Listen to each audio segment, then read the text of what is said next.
Hey, Kliq This fans, want to get closer to the show than ever? Join Kliq This TV.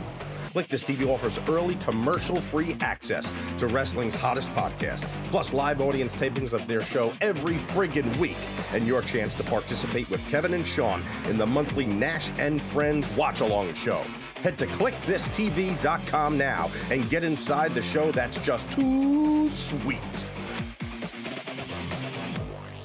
Following podcast contains mature language and adult discussion.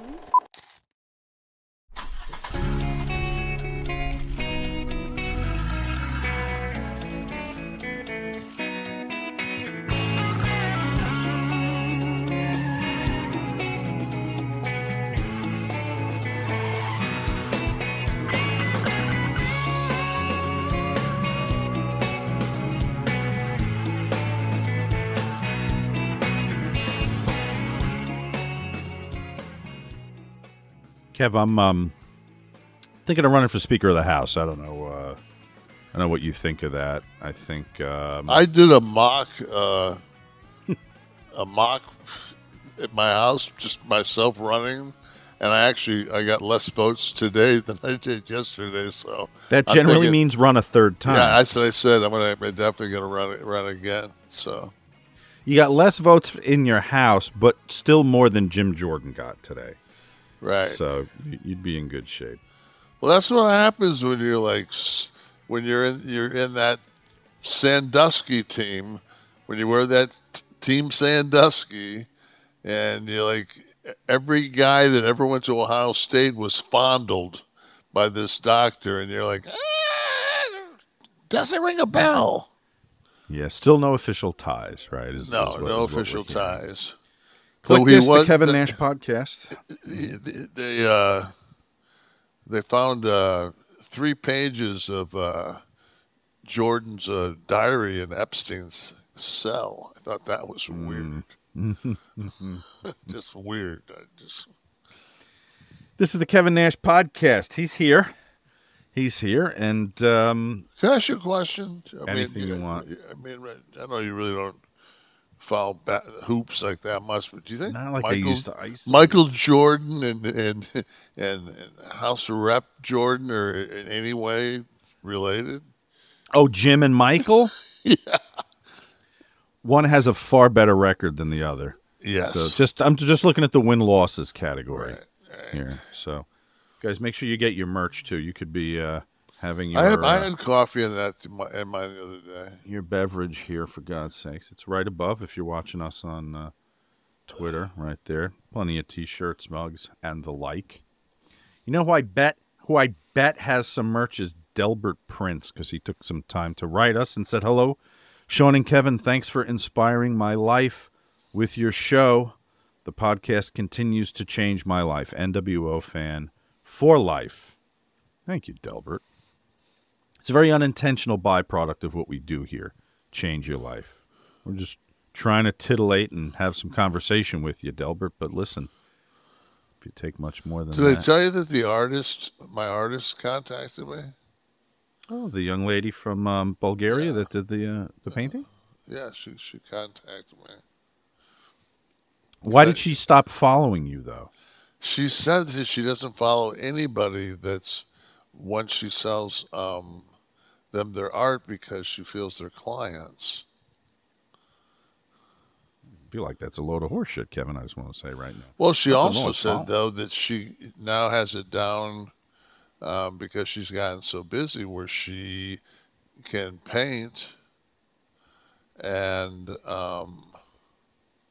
she rolls, instead of sending it like my canvas was sent as is. Mm-hmm. She sends it rolled up, and you just have to get it, framed. You have it mounted yourself. Yeah, okay, so she ships the rolled canvas. What she said is if she does, she can knock these things out pretty fast. I had mine, and she basically painted mine in 4 days, 5 days. There she is, for those of you watching us on. So my wife said, she goes, so you just you're gonna have a background painting for your podcast. That's who. You couldn't find any other. I said, sweetheart, Dali was dead. Some 65-year-old Dali was dead. hunched. So. Yeah. Listen, it works. You get a lot of you get a fair amount of compliments about that. So I like to be. I saw her work, and the thing was, I saw her work way before I saw her. mm-hmm. So I started following it, and I don't know. There's kind of a Pollocky feel to like when you watch her do some of her pieces, like she's it's a little more graceful than a Pollock. Yeah. Pollock is a little chaotic. I mean, if she was a drug addict, alcoholic, I'm sure that there'd be more of a Pollock feel to her style. And a bigger market, right? Yeah. But we're watching a video of her process, and it's it is kind of spellbinding. I do like the see, but okay. Enough of me. All right, very good. And let's give her names so folks can follow. Yeah, pull her up so you can follow her, and then there's my girl. Ren Art. So it's and Renata Langova is her name. So she's in the coastal region, the coastal peninsula region of Luxembourg. So if you speak the language, that's a added benefit. Corey Morgan. Speak the language of love. Corey's Morgan. Kev made me laugh out loud talking about using his foreskin on the medical procedure. I believe that's how we opened last week's show. I think we did. How am I looking? Pretty good. I was looking before. I thought at first it was a shadow from your mic. Still just kind of it's a G.I. Joe. It's gonna, a little G.I. Joe look. That's good. How do you feel?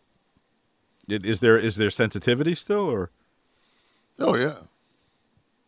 But I don't give a fuck. So I mean, it's just. No, obviously not. But so you know, I mean, it's I'll be 60. I go next time I file for any medical claims, it'll be on Medicaid or Medicare. The big number's coming, isn't it? Yeah, the big 65 in July. Right. It's pretty funny, and I think about this sometimes because I do the big calendar game in my head with my number too, which isn't near your number, but still, one's number is significant to oneself. We were on a show. Yours fucked me up more than mine did. When I 50? hit 50, oh yeah. When I hit 50, it was just like, because that's when I don't know how AARP knows the minute you turn 50. I mean, you're 50, you're wiping your ass, you fucking go to check it, as you always do, to look at it, and your AARP card's there. You're like, how do they do that? Exactly. Somehow came out of your ass. It's like a Harrison Ford gimmick where the guy makes his card be in the apple. You ever seen that? It's like David Blaine or somebody's at Harrison Ford's house, and he says, pick a card, and if he said he can't find it, and the guy starts to peel the apple, and it's in Harrison Ford's apple, and he goes, get the fuck out of my house. I began throwing those out the minute they started to come to the house. Right in the envelope, didn't even look. Get this shit away from me. It says AARP on the return address. It goes in the garbage. But then someone told me that you get great, car insurance up here is horrific, particularly in my area. I'm paying whatever, $4,000 a year on car insurance. And supposedly the discount is very significant. Yeah. So now I have to, when they send me more shit, I guess I'll open it.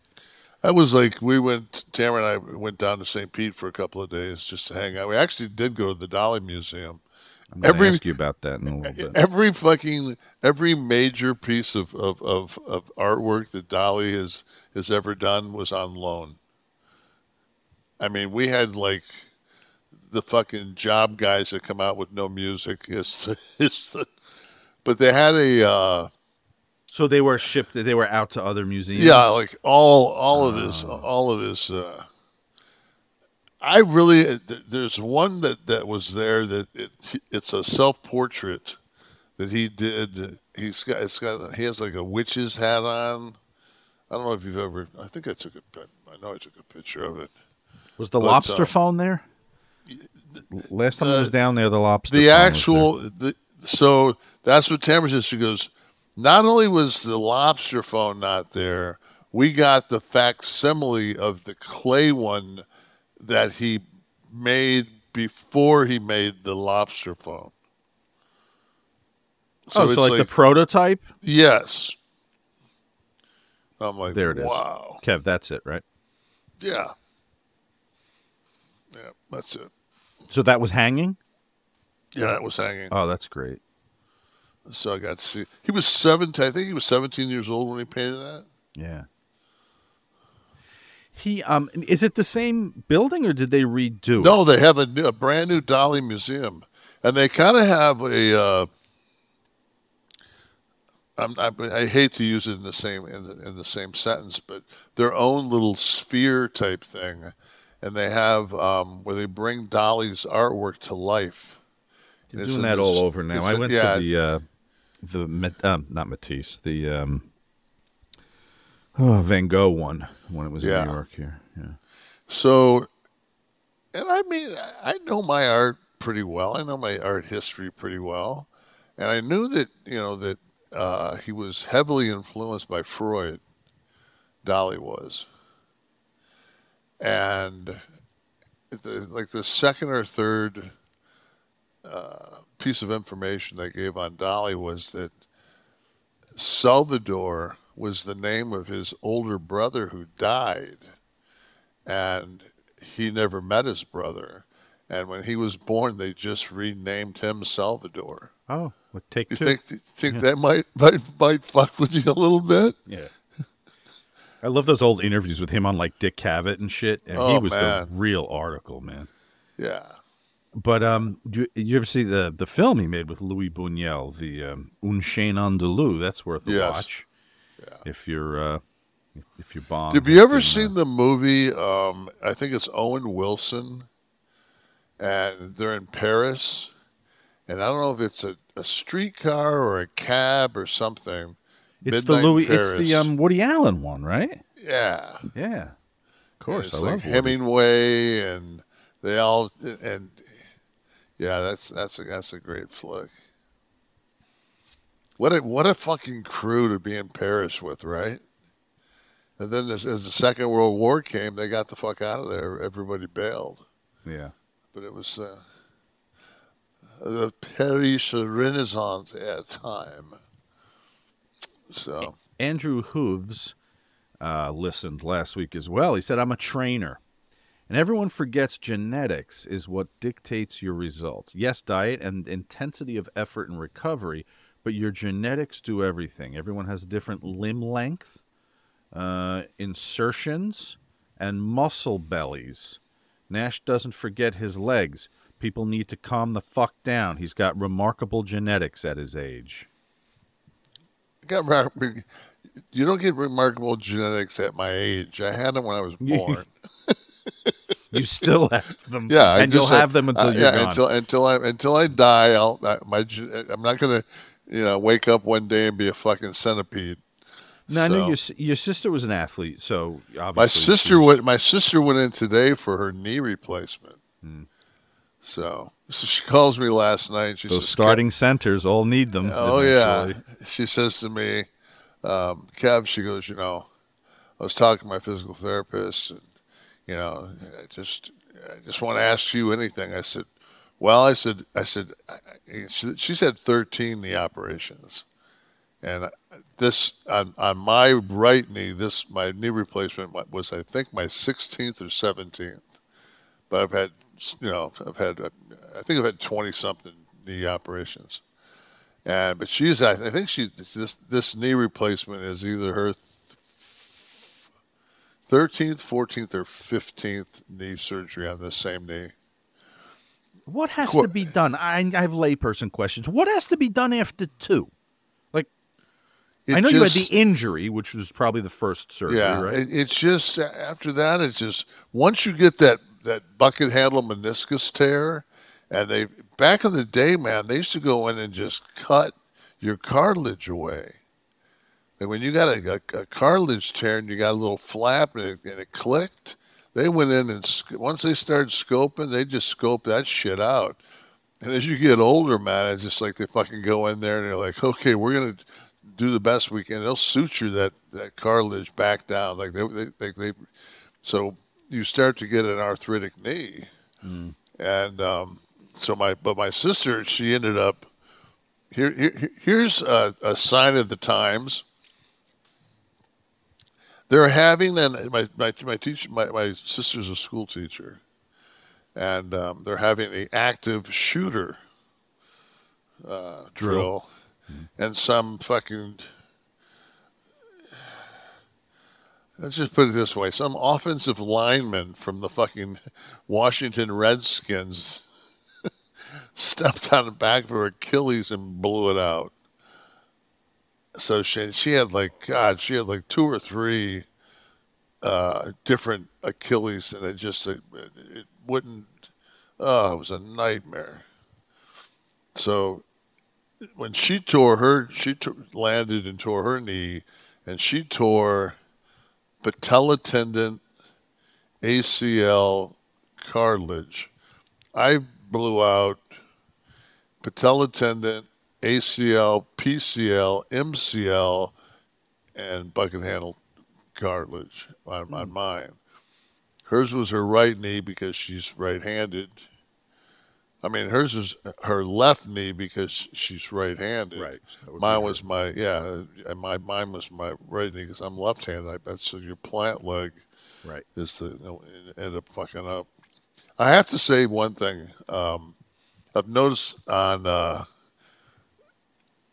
people say like, well, Nash is eating Somas again, and Nash is stumbling around with his words, and I think he's stoned all the. Number one, I haven't taken a Soma since fucking the 2000s. I haven't taken a Soma in the 2000s. You have to realize my life. There are days, and I would take a lie detector test to this, that I don't utter more than 15 sentences in a day when I'm at home. If Tamara gets up and she goes to Pilates and has lunch with one of her girlfriends and she bangs around and does whatever she's doing for the day, like go hang out and, with one of her friends and do something, I get up, I go to the gym. I don't talk to nobody. I do my own thing. I come back, I watch the news. I don't talk. So if you don't talk and then you're put in a situation where we're going back and forth, it's, there's a reason why they tell old people to do crosswords and shit like that. Like, if you don't use parts of your brain, they don't fire. Tamara leaves the house for Pilates, lunch with a friend, some shopping at Millennium Mall. Comes back, he goes, "Hey, Kev." Kev goes, "Putting on the Ritz." Doot, doot, doot, doot, doot, doot. Yeah, I'm doing a little Peter Boyle. A little bit. No, Eric Bischoff here again, telling you about our friends over at SaveWithConrad.com. Now, Conrad's always talking about how they are helping homeowners save money, but did you know that Conrad and his team can also help you become a homeowner? They make the home buying process more enjoyable than, I don't know, making out with Stephanie and Linda. Ouch! But don't take my word for it. Hi, I'm Sarah Davis, and I'm from Nashville, Tennessee.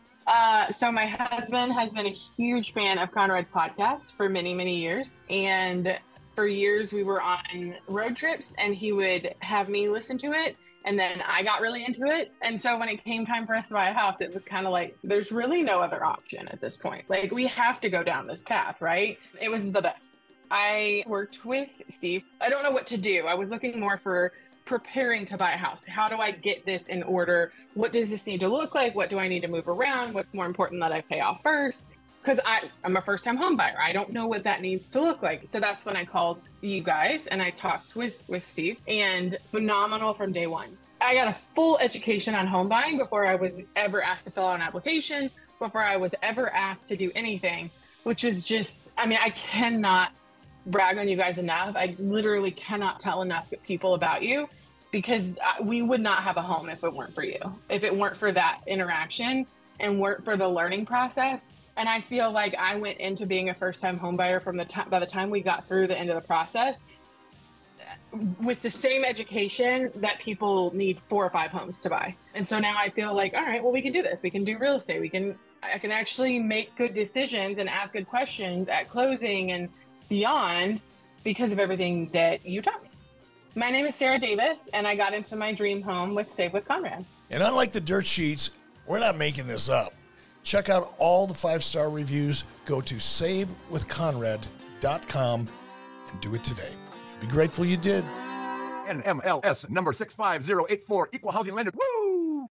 But genetics. I want to go to genetics again for a minute. So, Okay. sister and athlete. No, your brother, athlete? He was a good athlete. He just didn't play sports. Okay. But could we say that if he elected to play in college or something, that he would have had similar genetics? I'm looking for the family tree here. This is the Bob. We Nash. all of us could all of us have very, like, we're hamstring high. Like my brother and I both could, like, can jump, good verticals. Mm-hmm. My sister was more. My sister's like, she's really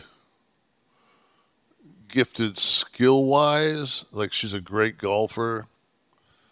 She's bowled 300 games. Like, she's, like, she just. So underneath, would she have like McHale type moves, like just kind of? Yeah, she had great foot. She's smart as fuck. By far the smartest of the three of us.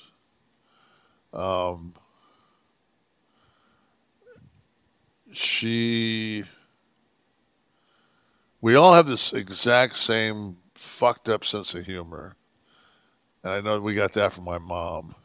Oh, really? Yeah. Hey, man, you grew up an orphan, man. You got some dark humor. Gallows humor, yeah. Yeah. So. You know about Talladega, right? Down here? Talladega Raceway? No, Talladega. Oh. Casadega? Is it Casadega? What's the fuck are you It's a huge psychic place that's like, I don't know, maybe a half hour from my house. Okay. Steve, look up psychic Should I go for a reading? I'll be down in a couple of weeks. The girls can go to the park, and we'll go get a reading. We'll go get a read together. Tamara's like very. What is the word I'm trying to think of?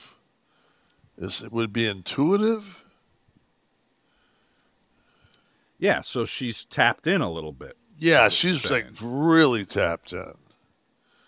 Like, it always has been. I mean, if my wife tells me and we meet somebody and she says, I don't like them, it's just like, good. Because, I mean, I can go either way. That's just 2 less people I got to get dressed for. Did she like me? Yeah. I passed? Yeah, yeah. You guys, she likes you guys. All right. But she knew she was going to like you guys. Yeah. Yeah, the Casadega Hotel. But there's the area is called Casadega. Yeah. Yeah, that's it. How did I never hear about this? Oh, it's okay. Yeah, you get all kind of readings. So she went up there with her friend Peggy.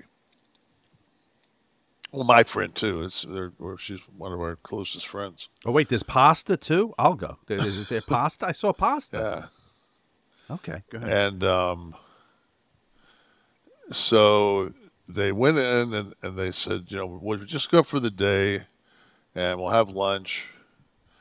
And if there's, an opening to get a reading, we'll get a reading. So they get up there, Peggy and my wife, and they both get a reading. And the person that doesn't want to hear anything, she said, I think it was a lady. She said that she just needed the birth dates of everyone. She does she did a tarot card gimmick. So it ended up going into my mother. Mm-hmm. And she says that this will now be the third median whatever type person that has seen my son in a and some with my mother. With your mother. I remember the story you told us. Another one. There was about another it, one. Yeah. So, and she wanted to tell Tamara that, like, T's an old soul, I'm an old soul, Tam is an old soul, and my mom is an old soul. And basically, like, Tristan's always around. Like, he's not going anywhere. Like, he's not going to go to the next, I guess, when you go beyond or whatever. Mm-hmm. He's waiting for his mom and dad. So I thought that was kind of, And then she said, of course, you're thinking, it's just time is, it could be 5 seconds and you'll be, in front of him. In his, but like I was talking about that Interstellar, the different, But your mom, though. But so I'm thinking about, so I think about it, and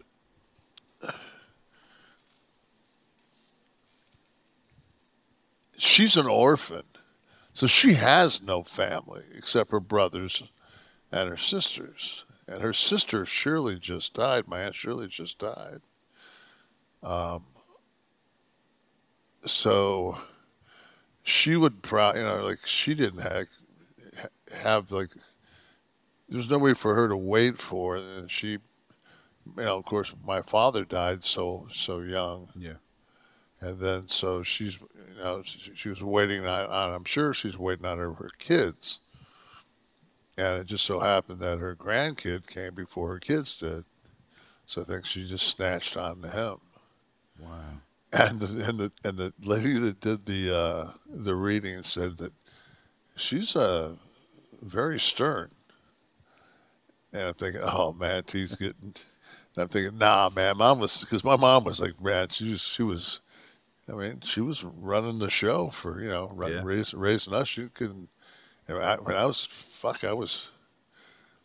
6'5" in the 6th grade. I mean, I was a big fuck. I mean, if you didn't get me under control, I'd be like a Great Dane shitting in the house. You had to get me under control quick. When did she remarry? A couple of years after my dad passed. How old were you? I don't even know. Were you in your teens yet? No. It wasn't that long. No. How did you take to that? Because I had a hard time. My father died when I was 14. And when my mom remarried, they were already split up. They were already divorced. So she was already on her other kind of track in life. But I had a hard time and gave him a hard time. That's like I got my stepdad. I got along with him. You did? Yeah, yeah. Okay. Yeah. Very good. Larry Dunn listened, and he said, I laugh and cry and love doing both while listening. Too sweet that Tamara has another piece of tea to see every day in her tattoo. Love you all for ending every Maylox Monday on a high note. She actually was the first one to get the ink. Right. So for the one who didn't listen, we talked last week. I saw a post where Tamara put it's a balloon and a boy, right? And a boy and she added the wings. Right. It was teased. It was actually, the balloon was supposed to be a cranberry when the lead singer for the Cranberries passed, because T was a huge fan of hers. And the guys fucked it up, so they had to make it into a balloon. Oh. And that's how that came into fruition. So she added the wings and some of his ashes well as yesterday. His niece, his cousin, my niece, she got I forget what does it say? You're always with me or something like that. She got that on her ribs. You're always with me, Tristen, maybe something like that. So anybody that doesn't know, today, though this will play on Monday, we're taping this Thursday. This is the October 19th, so this is a year since my son's passed. So, lots happened. But Tamara and I still do Groundhog Day, so in our minds, we came home from the hospital at 6:30 a.m. on a Wednesday morning, and that's like yesterday was that day, even though today is the date. Yeah, the date of it being a year. And I'm thinking to myself, like, wow, like if the rest of the years of my life are as long as this one, man. Yeah. We talked during the week about this being the show that would have been the 1 year, and significant just beyond the passing of your son, because you chose to bring our audience in and kind of let them live it with you, let us live it with you. So it's much more significant because this show is so closely attached to Tristen, and always will be. We make sure of that. But it was even in his passing, not just in the original construction of the show, but in his passing. So we wanted to talk. We talked about maybe initially like playing last year's show, and then you said you'd rather go live and talk live. Yeah, because it to me it was that's so talking about like playing last year's show would be like trying to bring back the Bug House Stampede fucking skit. We've been there. Been there, done that. Right. Next one's going to be Slamboree. Though they did outdraw Memphis. What's the arena name again? The FedEx? The FedEx Center. That's NXT's next stop. So we were checking ticket sales. I like how I always get when I'm giving fucking the WWE a knob job because I'm still so just absolutely. Come on, you guys. Well, had somebody write. I want to talk about Tristen more, but since you're mentioning this, as somebody wrote, Zeke3580 said, "Stop it. NXT did not win. The main roster plus legends won. Also just shows how weak the real roster is on NXT. It was a pathetic move by WWE. It's sad to listen to WWE fans talking about how they won. If anything, NXT and AEW lost." Well, I'll give this to you first. Go ahead. Okay, number one, you play a baseball game. You get beat by 7 runs. You got beat. There was no call that could have went either way. No ball hit the upright. They got smoked. And if you think Taker coming down and doing what he did for 7 seconds with Braun, that's what are those? If you just look at the numbers, it doesn't matter. your roster's your roster. Everybody's on some kind of downside guarantee. Everybody's getting paid either weekly or bi-weekly. That's your roster. So if you want to move those pieces around any way you want to, that's just what you can do. That's just it's how we talked about. I would never let 100 people go from our office. Of course you wouldn't, because you've got 30. So, I mean, it's a different company, different situation. This is no different than if you remember back when broadcast TV was a thing, and a network would move people from, like, the stars of a new show would pop up on Monday Night Football in the booth with Cosell and whatever, and or they would, and it'd be like, don't forget to watch Tuesday nights. All of a sudden, it'd be like, oh, and so will be following Friends. Of course, yeah, so you give them they give them the biggest lead in, and if it didn't work after 3, but 9 times out of 10, people would go, okay, then you'd move it someplace, and the people would follow it where it went. What's the vehement indignation in people who need to prove the contrarian? I read it with a hint of sarcasm. To me, that's how that post sounded. Apologies to the poster if it was just what is with having to be contrarian? AEW didn't win. I mean, not AEW. NXT didn't win. The main roster did. But if you add up the total wrestling market of that night, it's a Raw number. It was close to like 1.5 million between NXT and AEW. Right.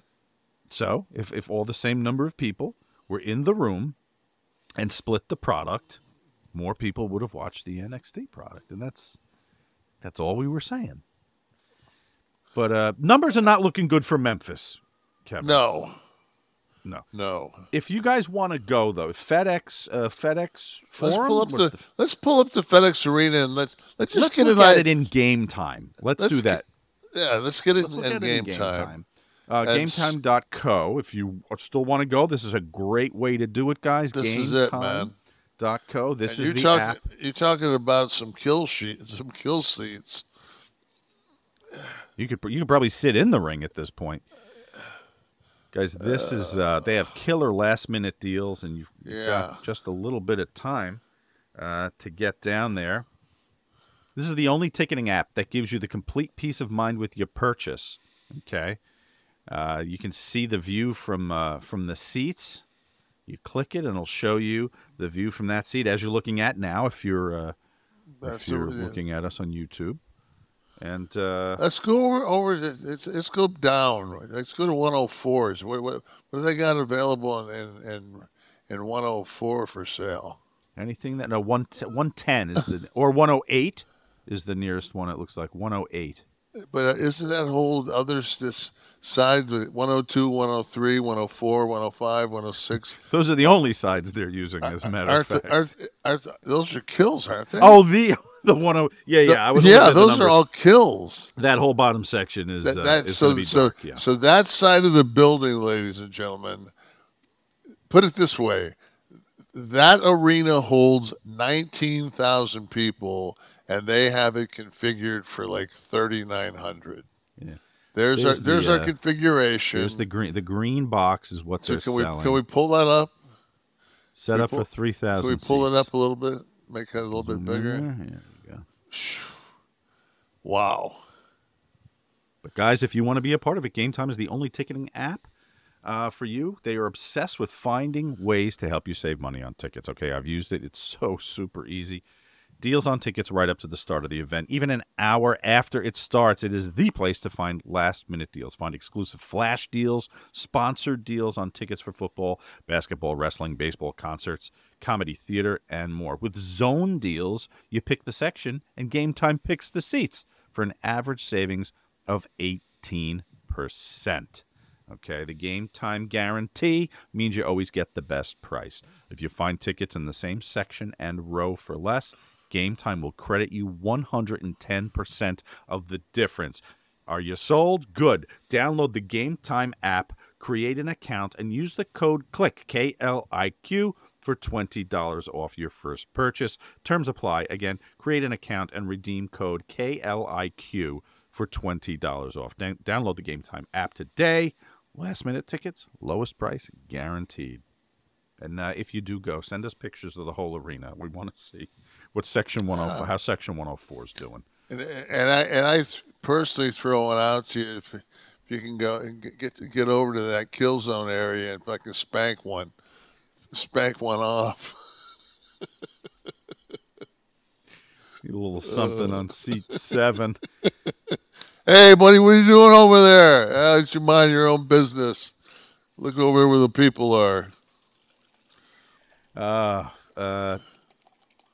Mike M. 2 weeks ago, I sent a comment to you guys about doing an episode of the Sheik by impersonating episode of the Sheik by impersonating the Sheik. We did some Sheik that for him. I was a bit of a low that week, and you guys put me on cloud 9. Love you guys. Keep up the great work. Enjoy the content here in Ireland. All right, Mike. Enjoy. Mike. Oh, you get this St. Pauli girl. Maybe Mike, you come on and be a special guest. You do the job. When the Victor won't, so maybe Mike M. Please shave your face nice and tight. Close the lights. Do the arch. Sheik, you have good imagination. Greg the Hammer, please pull drapes closed. Ooh. Yeah, I was thinking today in the context of Tristen, we were making him more and more a part of the show after helping us get started, and I would talk to him during the week about stuff. And what do you think he would have grown into doing?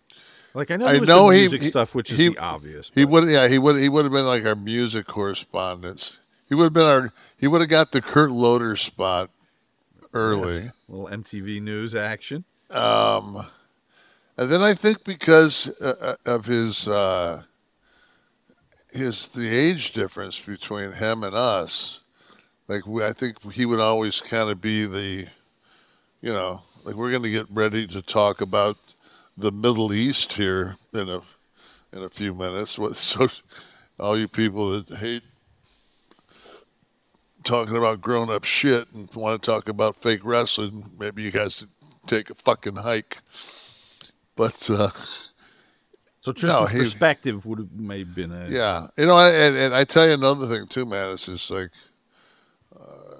we were out at the beach on the Gulf side, cold as fuck over there,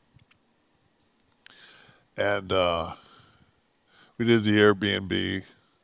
That's that's kind of chill to do those. You just. I'd be creeped out. I think I might be creeped out. See, huh? I brought firearms. So well, it's Florida. You kind of have to. So. Well, I mean, I'm driving. So I mean, I'm just. You're on the road, so you should. Yeah, I'm not getting on a plane, so I've got a pistol.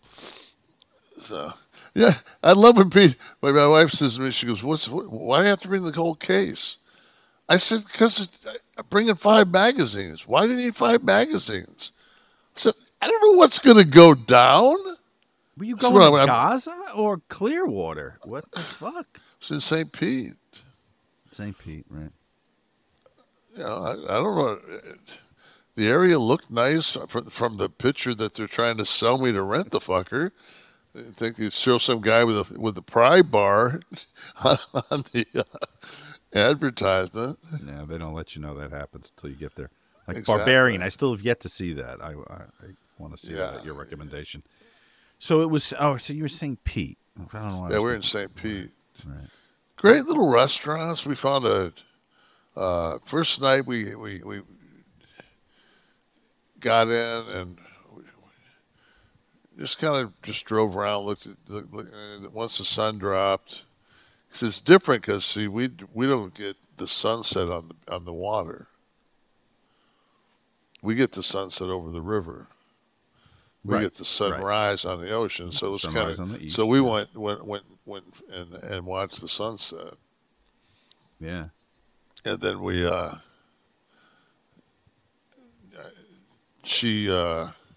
we went back because God forbid if I don't know exactly what's going on, I've got to go.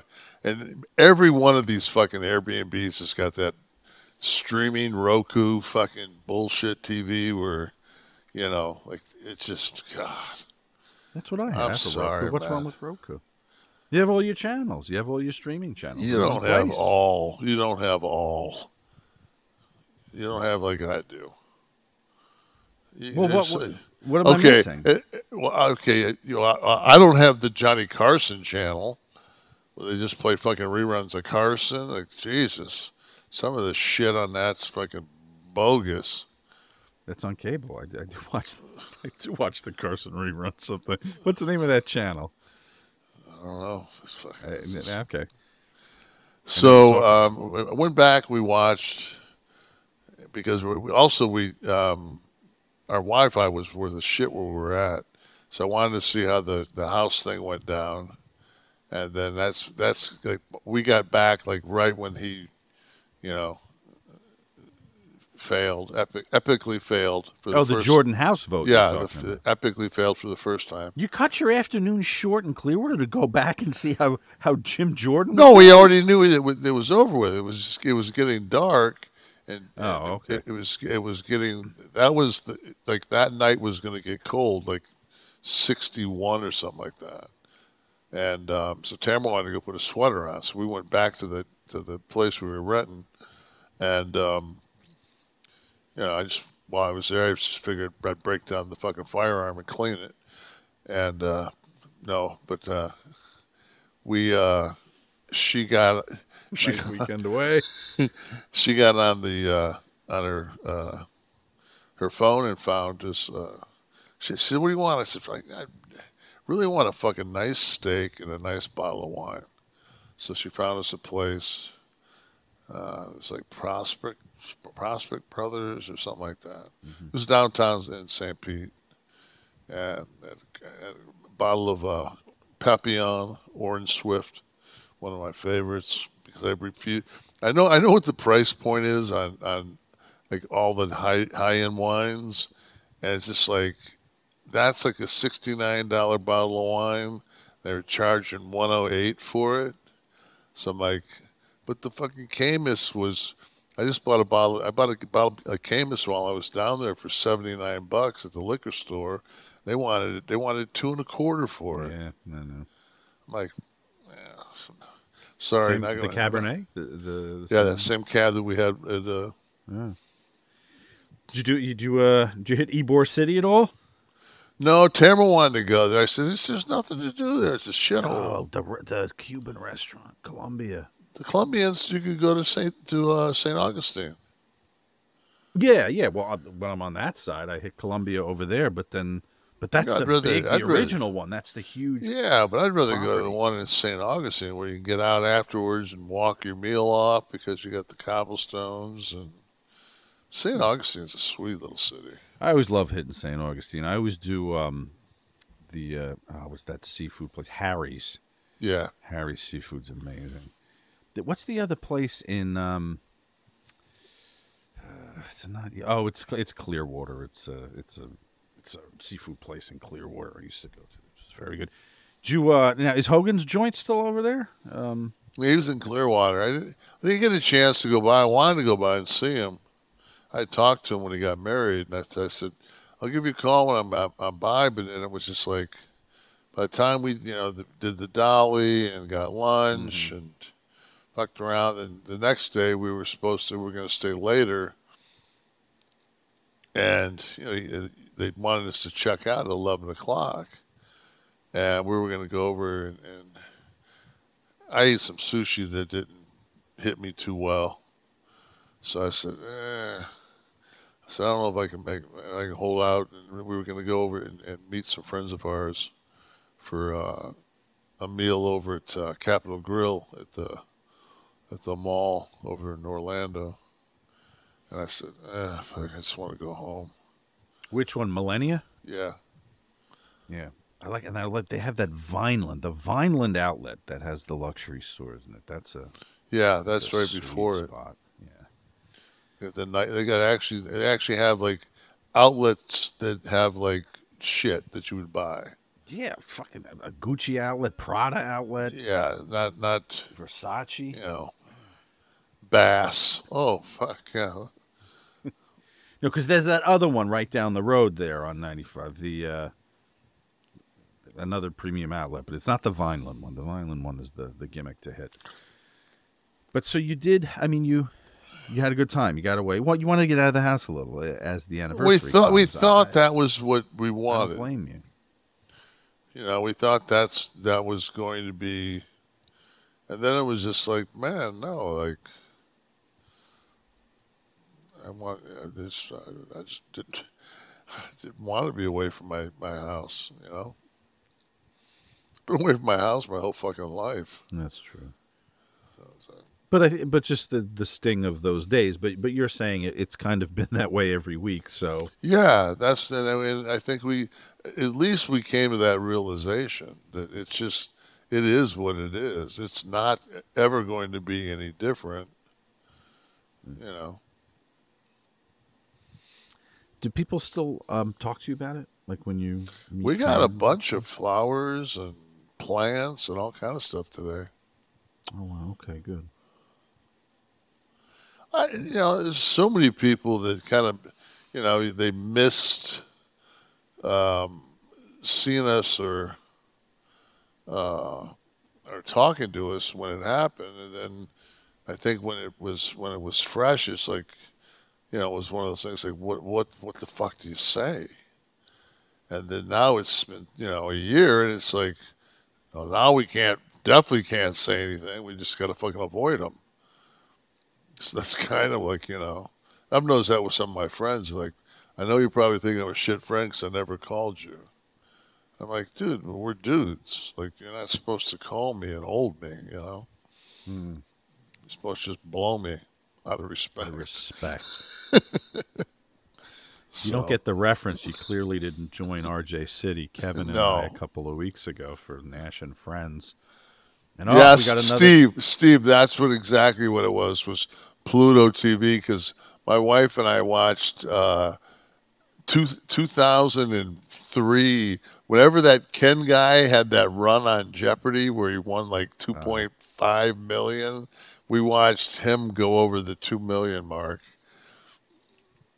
One night sitting there drinking wine and playing Jeopardy together. So that's what their intellectuals do. Yeah. I told her, I said, man, we could probably fucking do this at home. Now that show should have just gone right down with Alex Trebek, right? That it was Alec, excuse me. Oh, was it Alex? Alex Trebek. Yeah, Alex Trebek. He was as identifiable as the music, as everything on it. I don't think you continue Jeopardy after Alex Trebek goes. Unless Wink Martindale. I don't even think Wink could have pulled it off. And Family Feud with Richard Dawson. Well, Steve Harvey, kind of. It's a different vibe. I guess. Give him a different show. He can be funny on a different show. The girl from that Mayan, whatever her name is, she's gone, isn't she? Mayan Bialik. Yeah, she or maybe she didn't do it because she backed out of doing it because she's SAG, I think. And Ken Jennings isn't shit. He's just a fucking dork. Yeah, Ryan Seacrest is taking wheel. Let's see what else. Is Vanna staying or Vanna's going? Vanna, how old is Vanna? I mean, I guess at a certain point. I think they're going to taxiderm her. That's true. That's her spot, right? They should just fucking... Yeah, just when she wraps it up, they should just sew her up and stand her in place there. Her and Carol Merrill.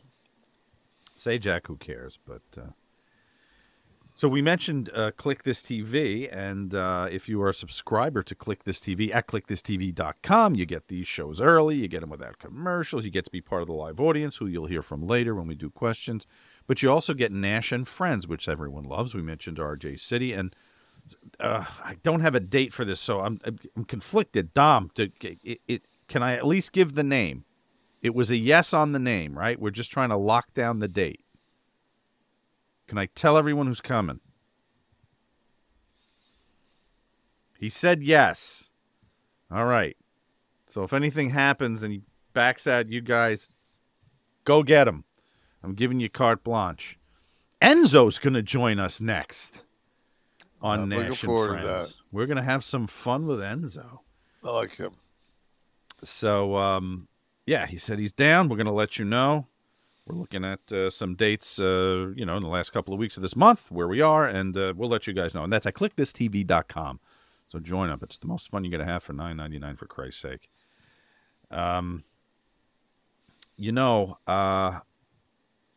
We're tied for third in the DraftKings contest. The season is young. This is only regular season, right? I think it's only regular season. So we've got 8 weeks left. No, it's an 18-week season now, isn't it? Fuck, I think it's 130. So I think we have 11 weeks left. So our record is we're 11, and but bring up our record there. Bring up the. Do we only win? Would we win 2 last week or just 1? We went 1 and 2 was the problem. The Lions coverage. Well, I really fucking went through that Lions game this week. Went through it. Okay, here it is. So yeah, we went 1 and 2 last week. So we're 11, 9 and 1, which isn't too bad. The first place slot is held by Extreme Life at 12, 8 and 1. Then Foley, i.e. Conrad, is 12 and 9. JR, who he probably does his picks, is 12 and 9, and then we're tied with My World, 11, 9 and 1. Yeah, one of those. I mean, those guys put time in and shit. We picked like on a. I think we picked one. We were going to pick Jacksonville tonight, weren't we? We were, but you put the bug in my head about the quarterback. I played them because I got them Tuesday, getting 3 before the line moved. I had him getting 3, so I played it right away on Tuesday. It's 2.5. It's 2.5 now, right? No, I think it went to what did it go down to here? Let's see. Anyone just joining us? DraftKings has us doing DraftKings doing. The game is on. Actually, I forgot about that. Yeah, that's. All right, yeah. So I'm getting 3, and I'm up 7-0. The money is safe. So what did we play this week? We chose Green Bay giving 1 to Denver, which I think is a good bet. I did play that myself. Miami, what are they getting Eagles. Here? I played them getting 2. What are they getting here? 2.5. Okay, so you got a better deal on waiting that one out. And then the last one was Buffalo giving, I think it's steal, 8.5. We played it at, and I think that's a steal. I don't think the Patriots can fucking score at all. And I had them on my sheet. I had Buffalo. Should have been giving 13.5. So that 8.5 is a bargain. So we'll see what happens next week. But anyone else who would like to play along with us, DraftKings is the place to go. Who are the pretenders and who are the contenders?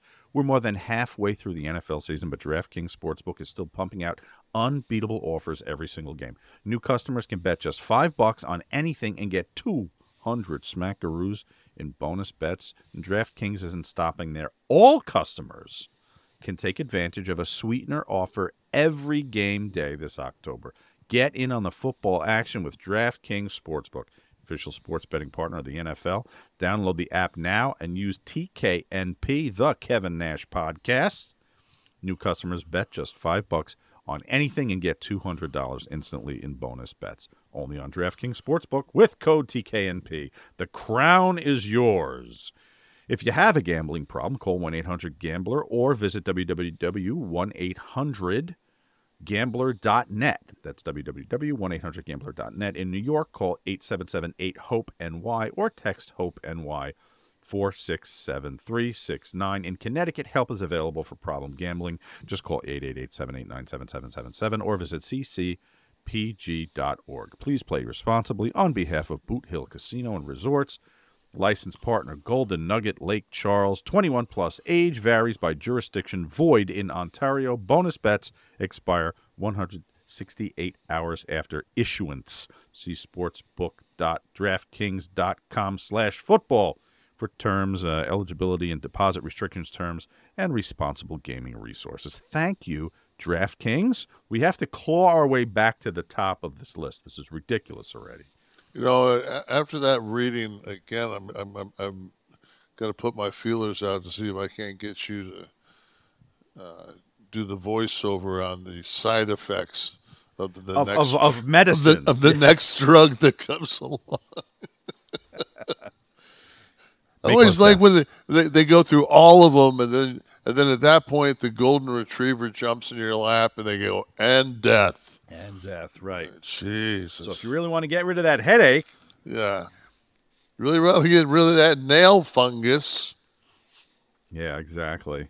Fucking hell. But, well, hopefully we get back up. We're over 500 still. Yeah, so that's above the Vegas. Yeah. Absolutely. We're beating the bookie still. So, you know, speaking of sports, you know, it's kind of, you've been following the NHL with the rainbow tape for Pride Night on the stick. And I guess last year, the NHL let people participate, people being the players, if they wanted to. And now they've banned the use of the rainbow tape. In their bylaws, I don't know, contract, what would you call it? It clearly says that in their rule book, it states, quote, adhesive tape of any color may be wrapped around the stick. That's from the NHL rule book. But when it came to Pride tape, NHL said, no. I guess a few players last season refused to wear the Pride jerseys on Pride Night, citing religious or political beliefs, which we all know is a bunch of fucking horseshit. You can't put some tape on your stick or wear a jersey to support a maligned group of people. What exactly? What religion is that? Yeah, show me where in the book that it says neo-Nazism or what the fuck? So listen, if you're a bigot, just be proud of it. Come right out. Don't hide behind this bullshit.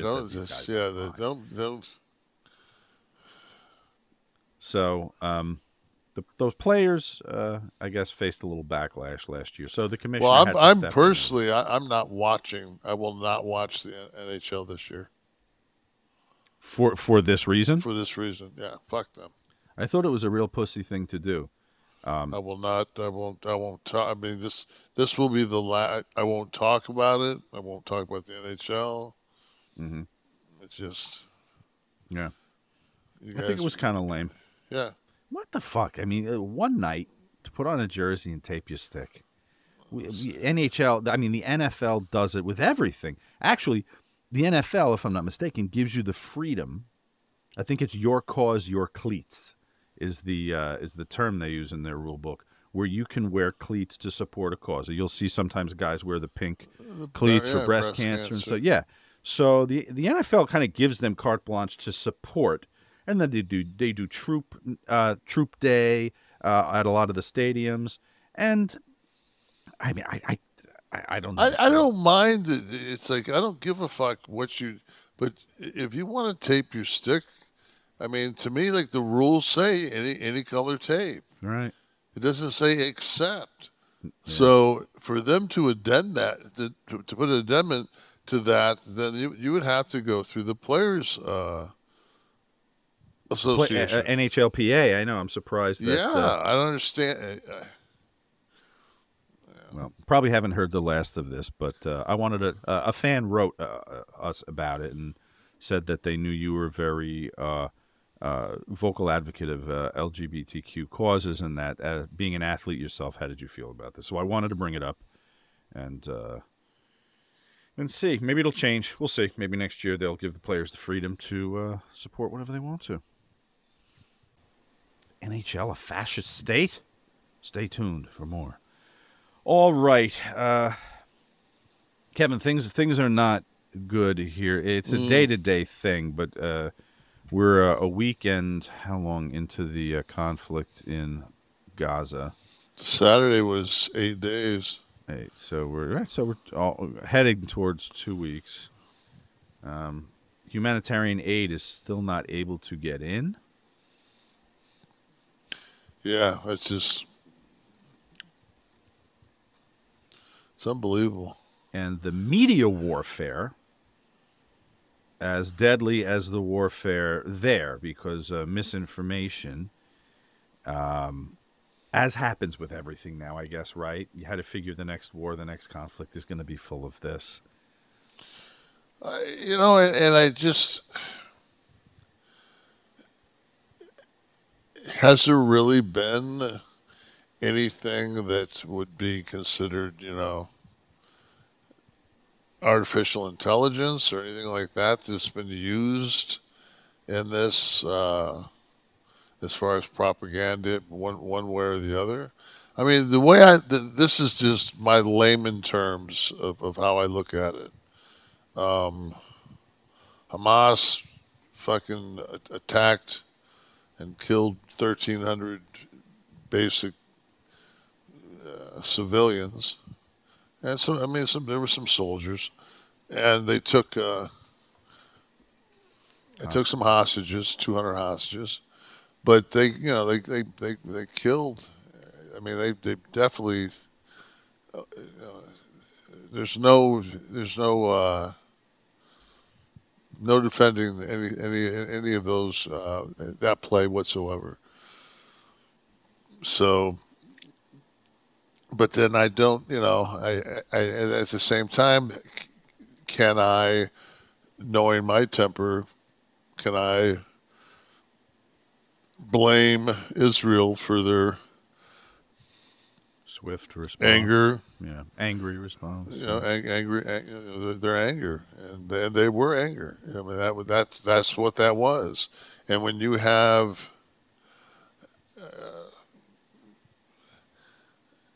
an infrastructure that's, I mean, shit. I said that in 2 days of and the armament they have is bunker busters.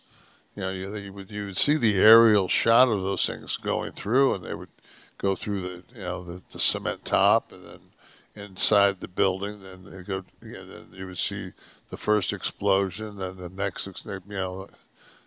Those things were. Yeah.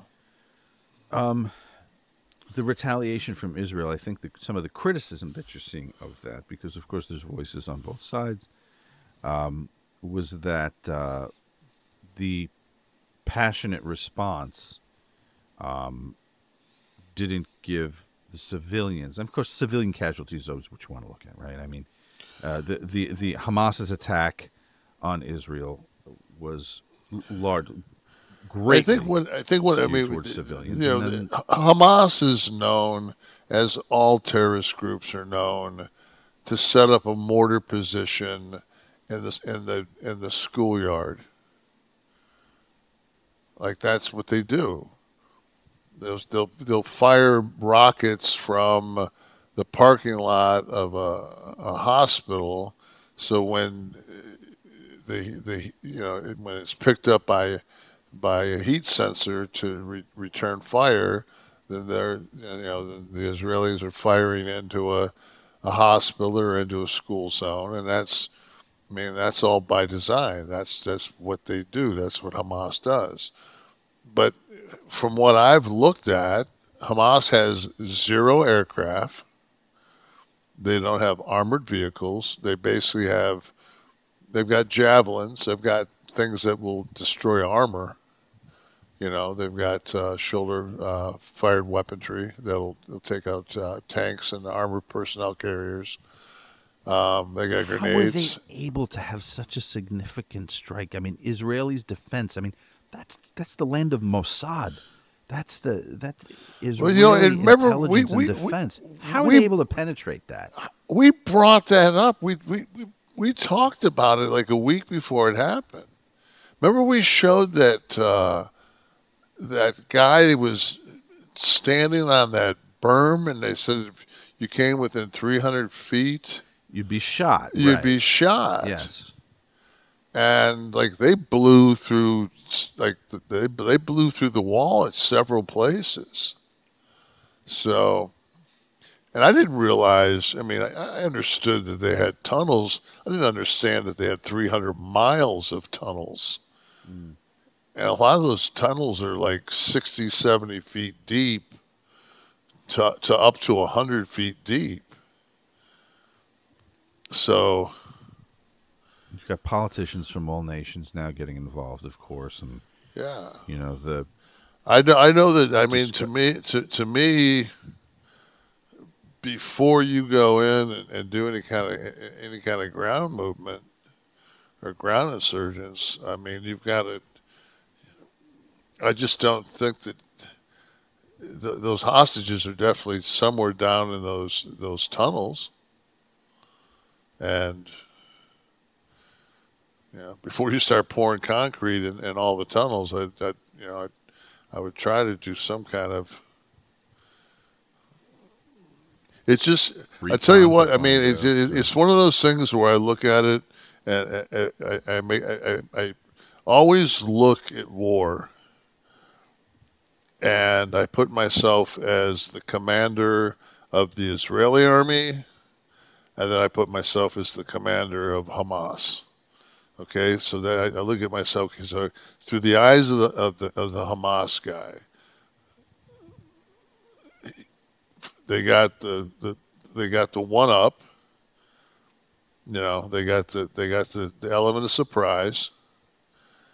They did it in a barbaric way. They have taken hostages, mostly women and children, and now it's like, come find us.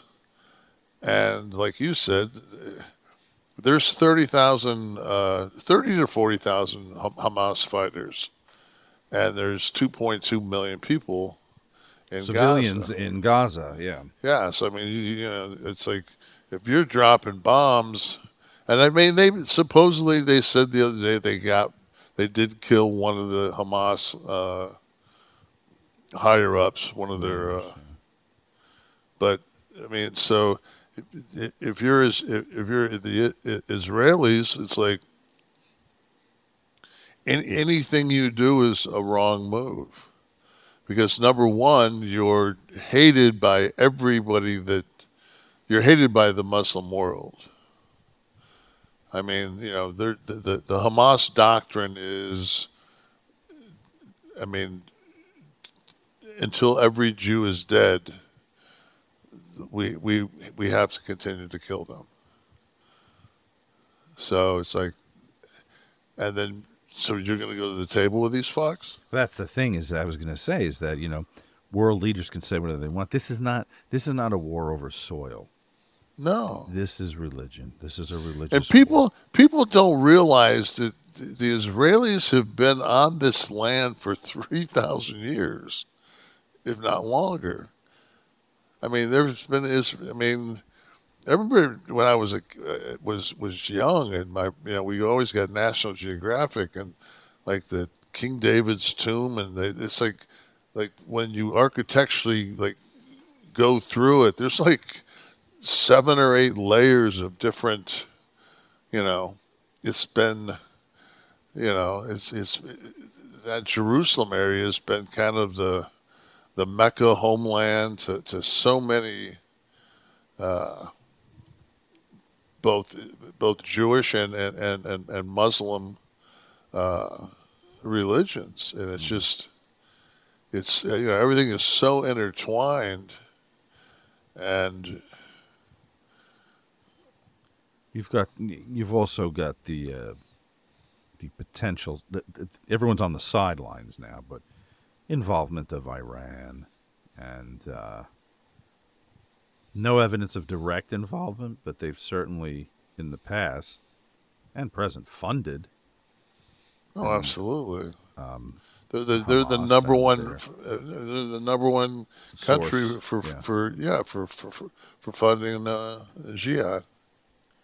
So once again, a horrible situation there, and a very delicate one that the rest of the world has to tiptoe around to try and prevent World War III. To me, it's just it's. And I said it last week. I'll say it again. It's just, man. It's just fucking when you're killing kids, man. It's just that's so fucking wrong.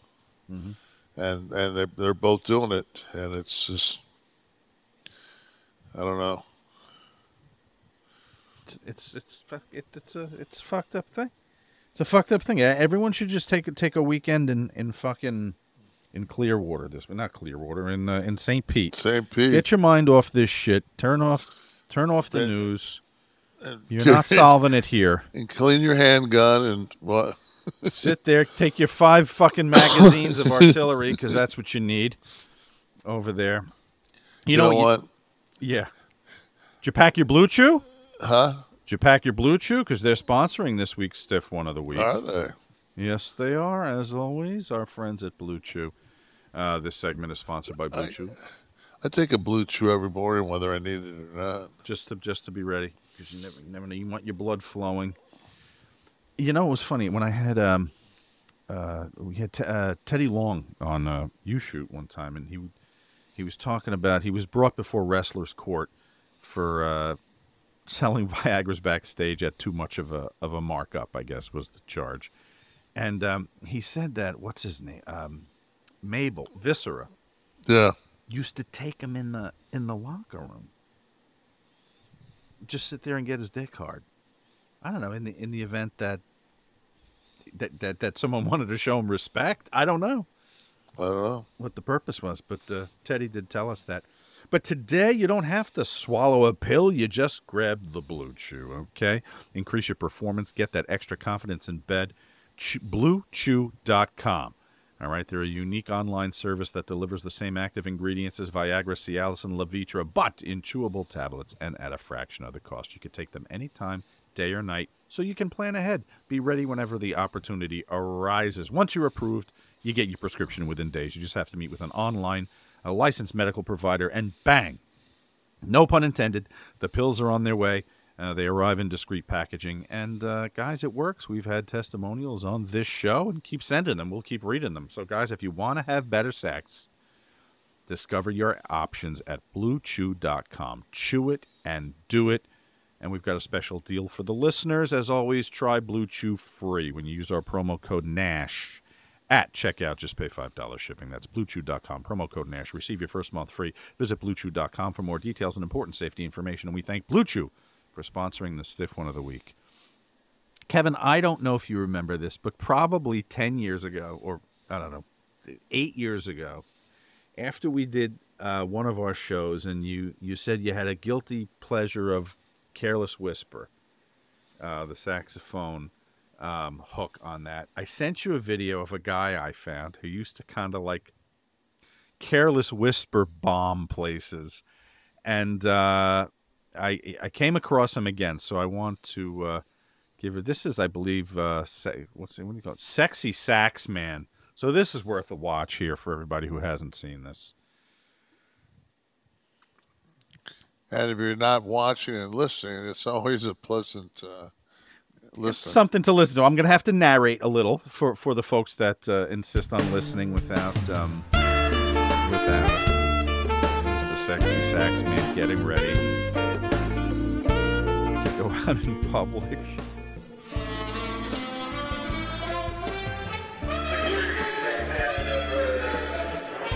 He's standing on a checkout table right now at the supermarket. Now he's in a taco place, standing on the tables. for the amusement of very few. Laundromat. In-N-Out Burger drive-thru. And in the food court of a mall.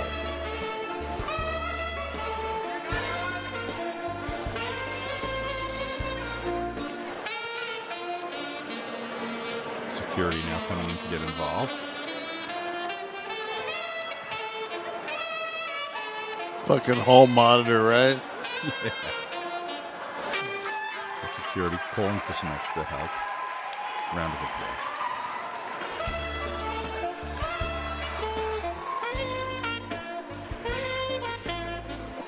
How about that mullet? He doesn't like George Michael. He doesn't like George Michael. Boo! Boo! It's okay. He's with Sexy Saxman Saxograms.com and Tina, our friend Tina over there. We're authorized, yeah. Security telling him to leave. If he plays it again, he's going to be arrested for trespassing. So, of course... Play that George Michael song real quick. Walmart being pushed down the aisles. Ross, which is a department store. Some more people getting involved. Everybody is such a buzzkill, man. Totally.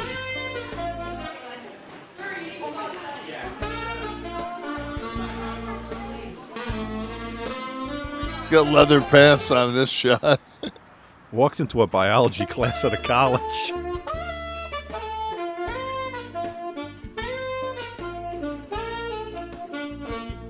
He's falling in love, that guy. And Ginger was falling in love, man.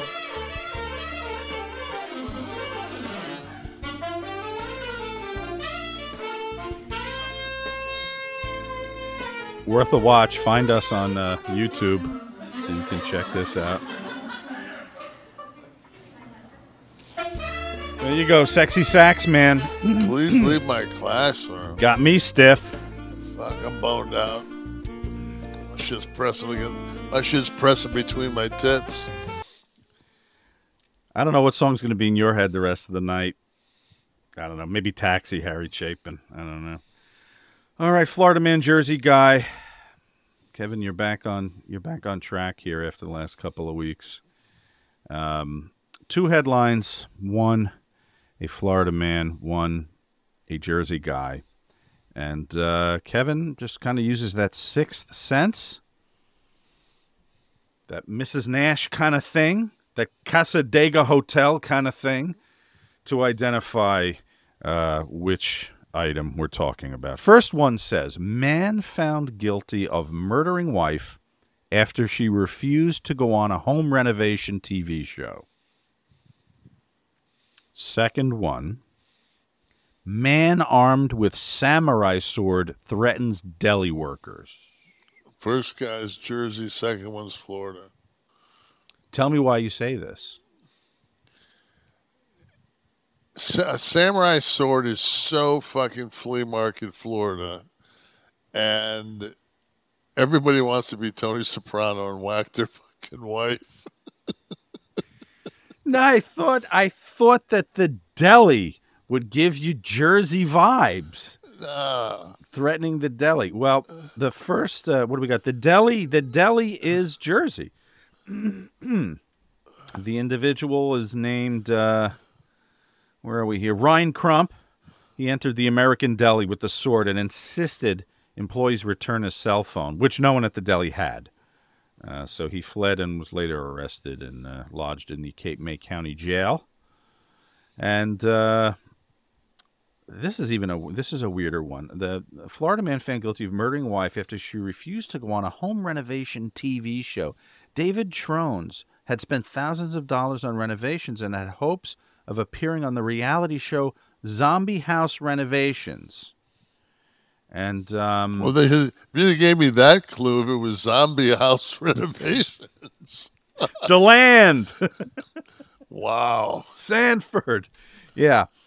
And so his wife, I guess, refused to appear on the show, so he killed her. And that was the end of that. I guess he was in Orlando. During the renovation of the home, one slept in the garage while the wife slept in a one-bedroom studio on the property. Yes. So I guess this all he can stands because he can't stands no more. Yeah. Claimed he found his wife in the bathtub after he had spent the day cleaning and walking his dogs. All right. Loving it. Loving it. Kev, have you dipped into the Get Blitzed Lit Aid recently? No, I haven't. I didn't know how this week was going to play out. Right. So I just kind of, I haven't, I drank a little bit, drank wine like a gentleman, had a couple glasses here or there, just. Well, tonight, as you can go back and you watch the Johnny Carson reruns, this might be a time to have some of the key lime in the Sprite. What am I talking? I don't think I've got any soda. Maybe into a tea, perhaps. Oh, maybe put it in the Heineken. A little bit into the Heineken. High spot of the show brought to you by our guy Mickey Ray Sinatra, guys, and his Get Blitzed Lit Aid. It is nano-infused Delta 9 THC sipping syrup. Okay. This is super potent stuff, guys. It's like THC on steroids. It's a syrup, and you mix it in any beverage, like a tea or a white soda. You could be like the big man and get yourself a Sprite Zero. And this shit'll get you so fucked up you'll actually listen to Pitbull. As that video we were playing might have indicated was playing in the background. With as little as a teaspoon, guys. It's a fast onset, 5 to 15 minutes, and nano-infused means it goes right into your bloodstream, bypassing the breakdown in the liver. It works like alcohol, and it's a tolerance killer. This is not gas station Delta 8 bullshit, guys. This is the real deal. THC Delta 9, the THC that you get from marijuana. If you're in Maryland, you can visit the Stay Lit Smoke Shop, but for the rest of us, it is legal today, right now. You never know how the stuff goes, guys. But it is legal right now to ship from the Get Blitzed website to all 50 states without a med card, as long as you're over 21. And they are trying. They're trying to shut it down. Yeah, they're trying to shut it down. The government's trying to. So, guys, show your support for us. Yeah, go to Get Blitzed. At least get you a nice little stash. In case there's stock up, yes. Yeah, in case there's a zombie apocalypse, man, you can make sure you're blitzed for it. Or the zombie home renovation show, or fucking the zombie Airbnb where you might need 5 clips of 16 rounds of ammo. Exactly. Guys, go right to get-blitzed.com. A couple of black talons in there. Get-blitzed.com. Promo code Kliq, K-L-I-Q. You got to put that in, guys. You'll get 15% off, okay, by entering K-L-I-Q at checkout. Check it out. Just get that mellow vibe, guys. You don't have to destroy yourself. Put a little teaspoon in there, sip your drink, take your time, and get into that mellow mood with my friends at Get Blitzed. Thank you, Get Blitzed, for staying with us. All right, back for Ask Nash. This is the Kevin Nash podcast, so goddamn it, who else would be answering questions but Kevin Nash? Rocky Monroe has written in, and he says, do you guys think it was a bad idea to continue the show after Owen's death? Where did you stand on that, Kev, that whole debate? Decision I was glad I didn't have to make. I wasn't there. Right. I know that I think Jeff Jarrett went out after, and him and Owen were like best of friends, and I think that he was clearly he was clearly passed when he went by Jeff, and Jeff had to go out there and perform. I know that when my mom passed away and I was, I went to the arena and Vince, made it my call. You want to get on a plane? What do you want to do? And I said, she's not going anywhere. So, I don't know. I don't know. I can't see any of the boys, if it was us and we passed, I couldn't see any of us like wanting to make the whole show start over, or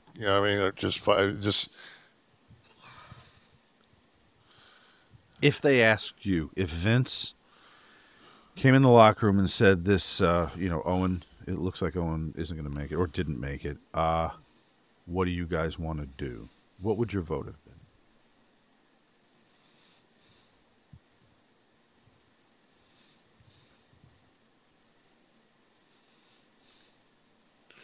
See, that's completely different because now I'm sitting someplace and I'm being asked, and of course my answer would be absolutely not. Okay. But if I'm in my gear with a rubber band and they're playing my music, it's like it was such a different time too. You know, we were 300 plus days a year, so we were robots. What about from a business standpoint? If you're I remember when they fucking Vince always had a backup generator at every pay-per-view, and it was really expensive. And they ran that pay-per-view in Florence, South Carolina, and they had a storm, and they lost power. And they couldn't do the pay-per-view and had to do it on Monday with Raw. It was a clusterfuck. So not so easy to cancel a pay-per-view. yeah, and the thing is too, man, like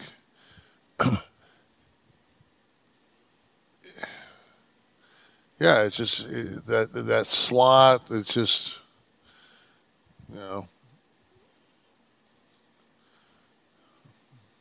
You might have, if you were Vince, you might have kept the pay-per-view going. Considering everything. Got to consider the business, fans at home. Well, I mean, I don't think Vince is a callous human being. I think that he looked at everything from that situation and made what he thought was the best call. That's why I have a real hard time saying that I would do anything otherwise, because, you know, he's worth $9 billion.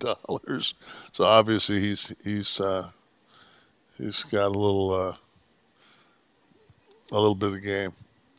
Fernham Schnavitz III Jr. Kevin, your career from WWF on. What's one big match on TV or pay-per-view you wish you could do over again just because it didn't go well?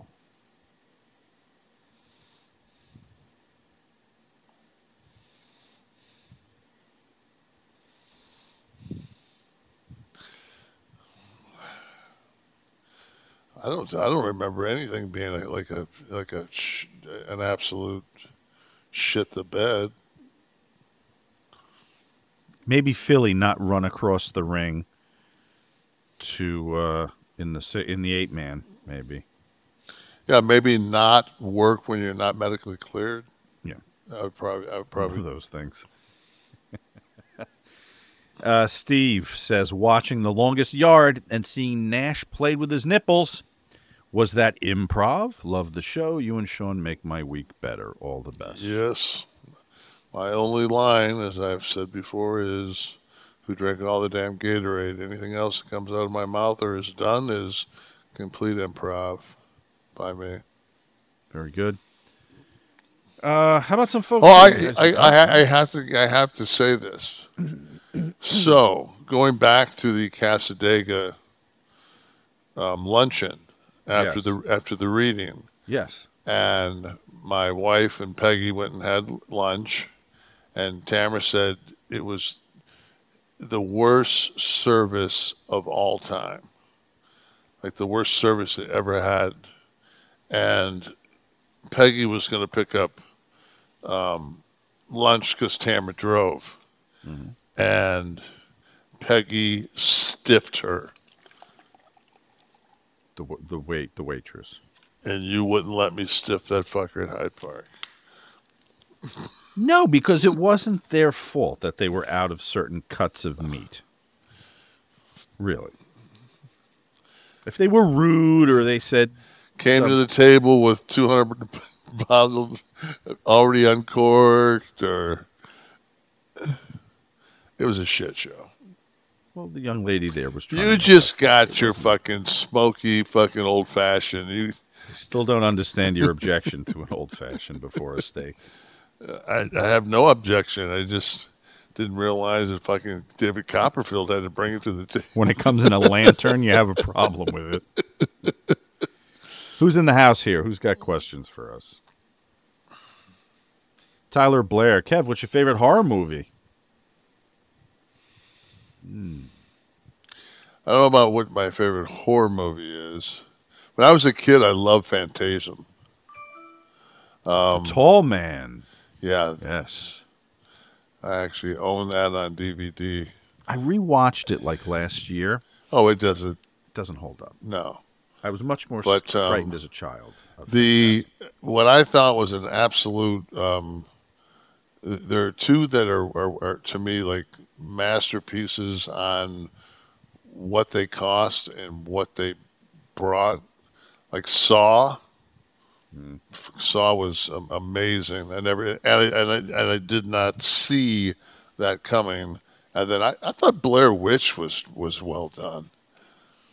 For what it was, yeah. I did the sequel to that, Blair Witch 2.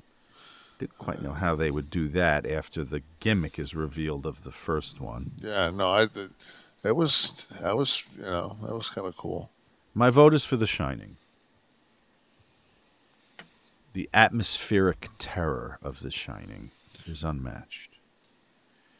What else we got in the house here? Thank you, Tyler. For God's sakes, who else is here and awake with us? Brandon Douglas. Sean, if you could write a book on any person, who would you choose? Also, any chance of you and Kevin doing a book on him? ForT. If Kevin wants to, I will. And a book on anyone or with anyone?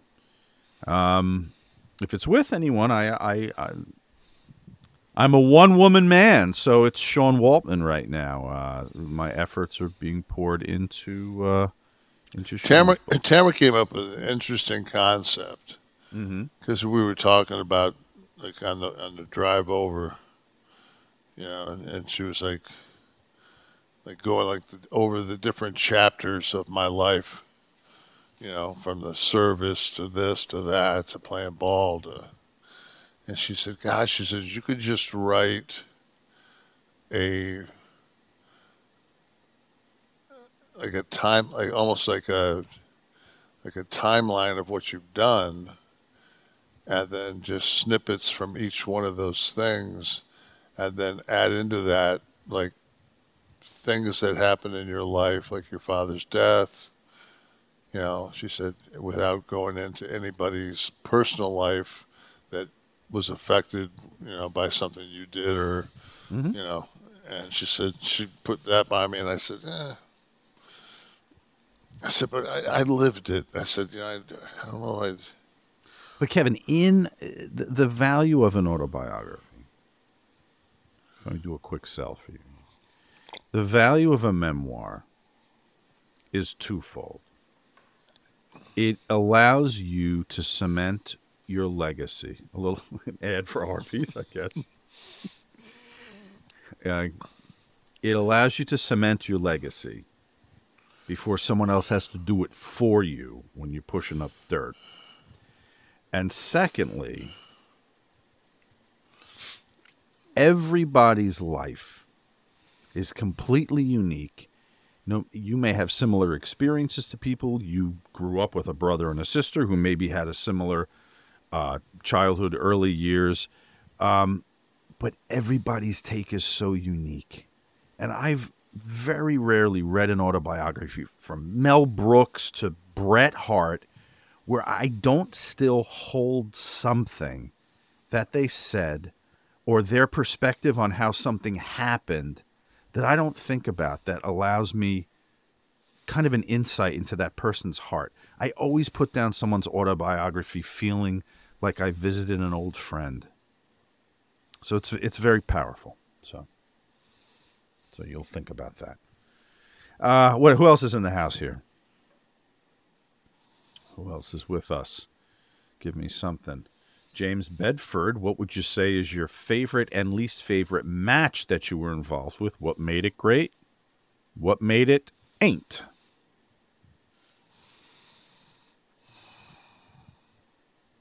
How about that first match with Waltman? In Chicago, was it? Didn't you have your first match in the company with Sean? Mm-mm. No. My first match was a job match with PJ. Oh. It's on Twitter right now. I got a zebra singlet on. Favorite match was probably the match I had with Brett, Survivor Series. Mm. I liked the one I had at Omaha with HBK. I like the Hell in a Cell with Hunter.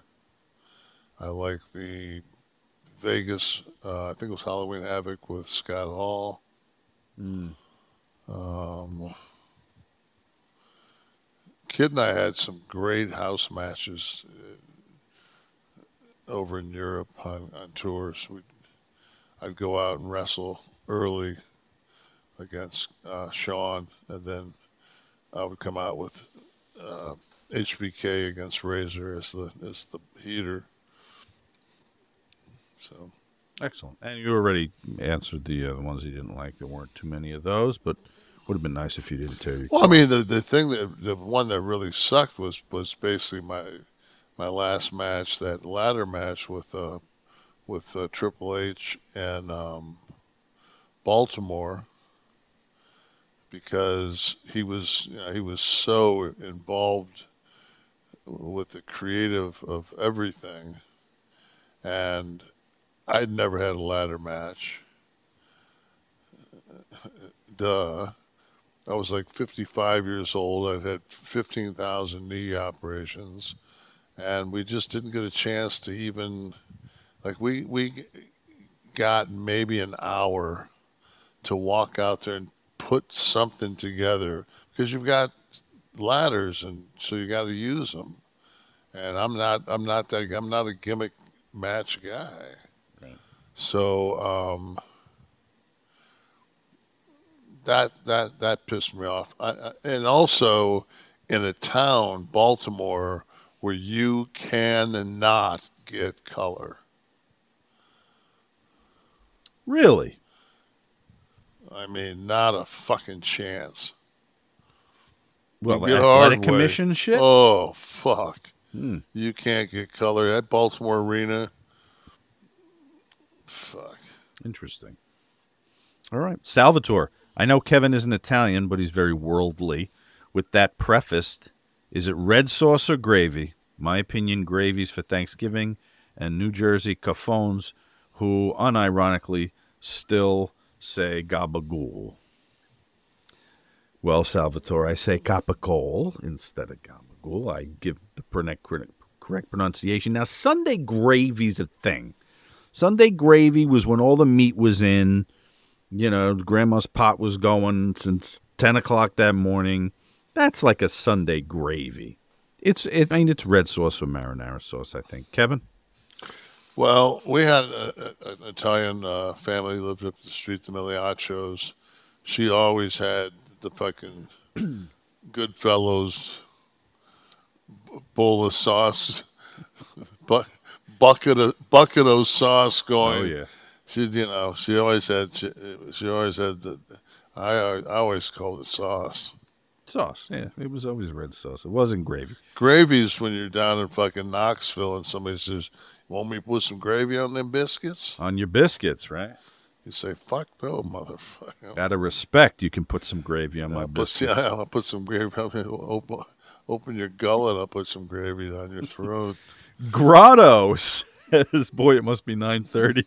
Grotto, always love Kevin's throwing down about fitness and health.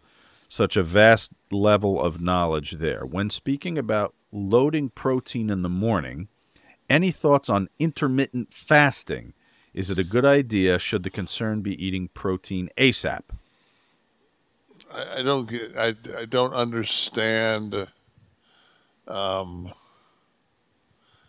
like if you're a bodybuilder and you're getting ready for a show, you eat like fuck to put on size, and then you slowly drop carbs, you know, keep your protein high, but drop carbs, slowly start to drop your water. I mean, it's like, I look at things from it's,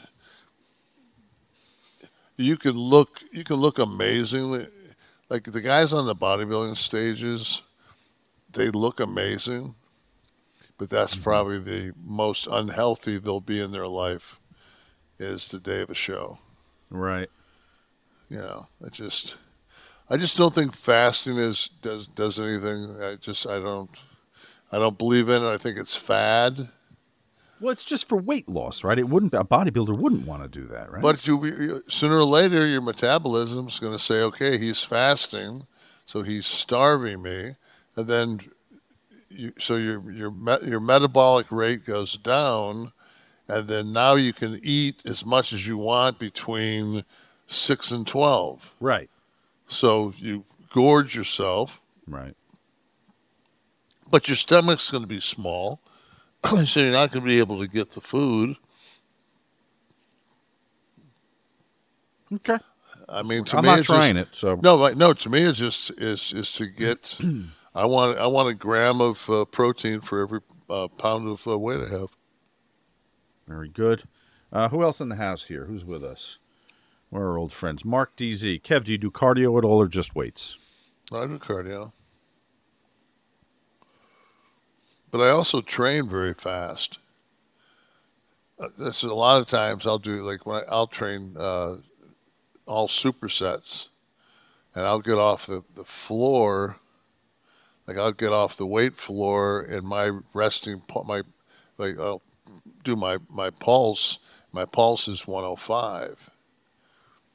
So if you look at a 64-year-old's pulse rate for to burn fat, to be in the fat burning zone, it's like right there. So I'm basically, you know, and then if I do cardio, I might go up 135, 140 heart rate. I get probably more out of HIIT, high intensity, like do a minute. I probably get more out of a stationary bike now than I can anything else, because once I train, my glycogen levels are so low. That's one of the biggest problems people have, is people do cardio and then weights, and that's ass backwards, because what you want is you want to put muscle on, because the more lean mass you have, the more the more metabolic your body is. Would you do it in the same day, or should cardio be a separate day altogether? Well, yeah, the pro bodybuilders will do it. They'll get up and have caffeine and get on a treadmill and walk, like just fat burning, but they'll just to get up and get their body kicked in, they'll do it, and then they'll eat their breakfast right then, and then they can't wait. Like it's such a different deal, because they're eating an hour and a half before they go work out. I couldn't eat an hour and a half before I train legs. I'd throw up. Oh, it's too close, you're saying? Yeah, it's too close. Oh, okay. So I like to, like this morning I got up, I had my shake, and I actually drank a cup of coffee this morning, and we were on the road for a couple of days. I mean, didn't bring my fiber, didn't bring half the shit that I normally do, because I'm thinking, how fucked up is my body going to get in 2.5 days? Yeah. And? Horrible. Wow. Just driving in a car, even though it's only a 3-hour drive, you're just not going to drink 140 ounces of water and piss because once you break the seal, you'll never get home. So you know, it was just wow. I have this Enzo Cleanse product I take. It's 2 capsules. So I took that last night, and I drank my colostrum and some gut fiber. It's called Gut Health. And I put that concoction together. I woke up at 8 o'clock this morning and felt like a fucking blender went off in my lower intestines.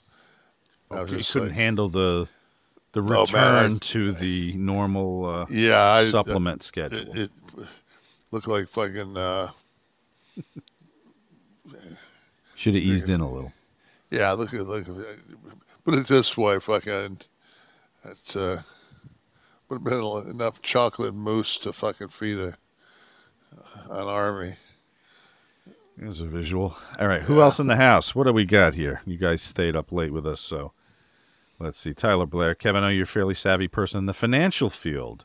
Did you ever invest in the crypto market? Well, Tyler, you must be a new listener because we did our fair share of destroying the crypto market. No, and this is why, Tyler, when I was first told about Bitcoin and they explained to me that there was no such thing as an actual physical Bitcoin,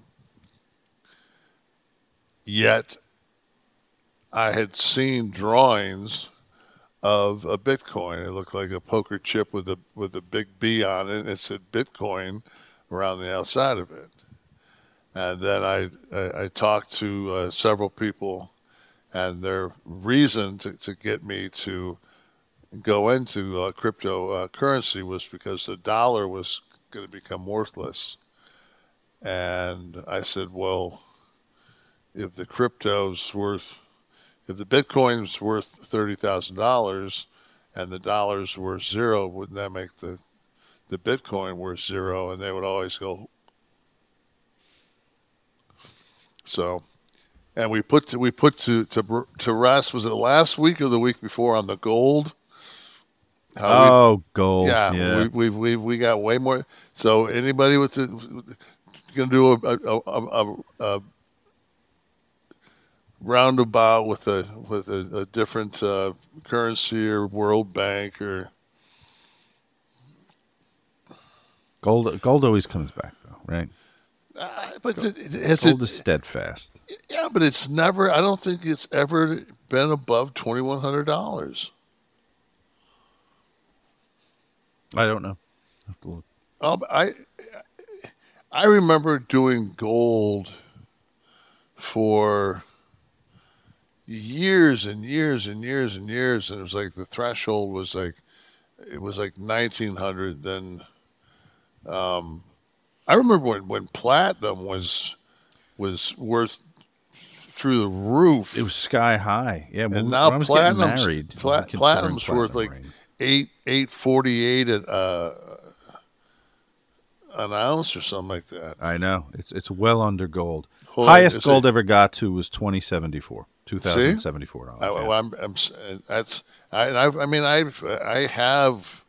I have gold. I mean, I'm not talking about gold stocks or any of that shit. I got fucking bullion. I got bars. All right. Anyone else? Where's Britt? From Menendez. Did she fall asleep? Kevin, I spoke with Eric Bischoff about the best markets you guys ran while NWO was on top. He gave me Chicago as the best, and New England being now. Is that New England or Nebraska? Being not good. Which market was best for you and the boys? You say New England. New England was never good because that was always a New York market. Mm-hmm. We'd go up there and they would chant when me and Scott would come out. They'd chant Razor and Diesel. Of course there was. Yeah. But Chicago, would you agree with him? Chicago was a Chicago. Fuck, we could sell out that United Center every week if we wanted to. Right. Without Punk on the card. Oh! Well, this is a good place to remind everyone that we owe so much to Tristen Nash. Because he was talking to his dad about doing this when we kind of couldn't get off the ground a few times, got busy and whatnot, and Tristen kept at it and convinced Kev that we have to make a real go at this, and we would make a dent in this market, and helped with the technical end of things on Kevin's side too.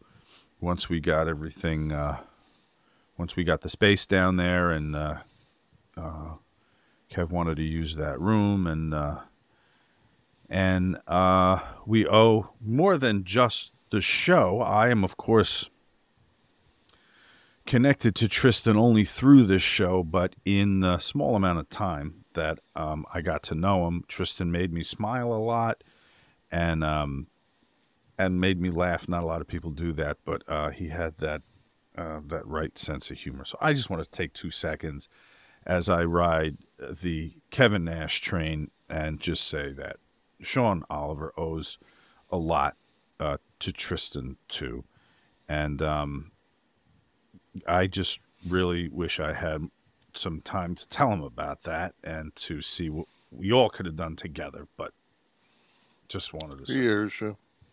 Yeah. I just, it's just,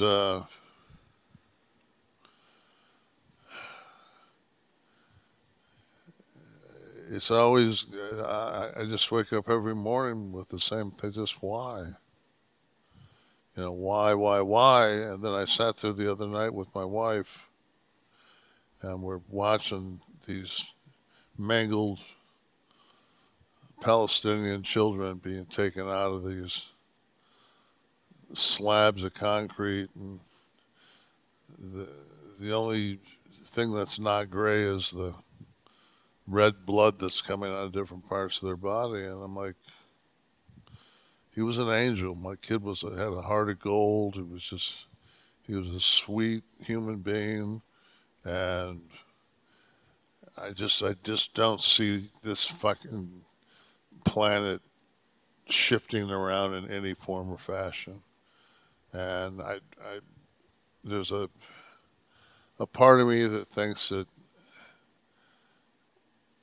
I may see the end of this experiment called human beings on Earth. And his mom's 56. We've been together for 36 years, and we're big people. We've had our run. Something happens, but I would hate to fucking. She didn't tell you can't go on that remodeling show, did she? Yeah, the way you're talking about this. No, but I'm just saying that,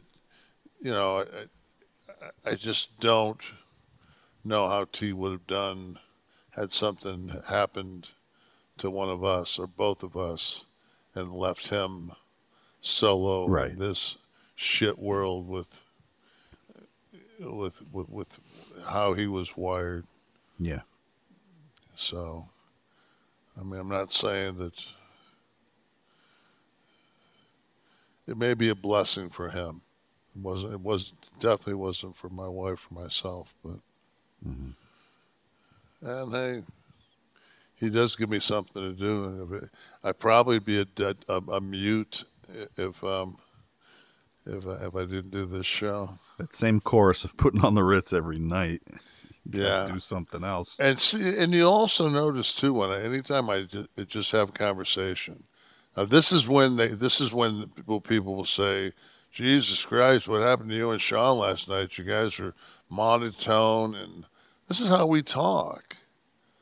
Like, this is like our normal conversations. Like when we're on the phone, and yeah, we'll make each other laugh and we'll say shit, but it's just like. We didn't come on here to put on a show. No. Do you ever watch Morning Joe? Yeah, the MSNBC show. Yeah. Do you ever watch Scarborough? He gets excited. He's babbling. You'd think that motherfucker played 29 seasons in the fucking, in the NFL. But that's what happens. There's a thing, and so many people in this life have absolutely zero passion. They don't have passion for anything. And if you're passionate, sometimes you might say adjective. You might do this. You might do that. You may babble.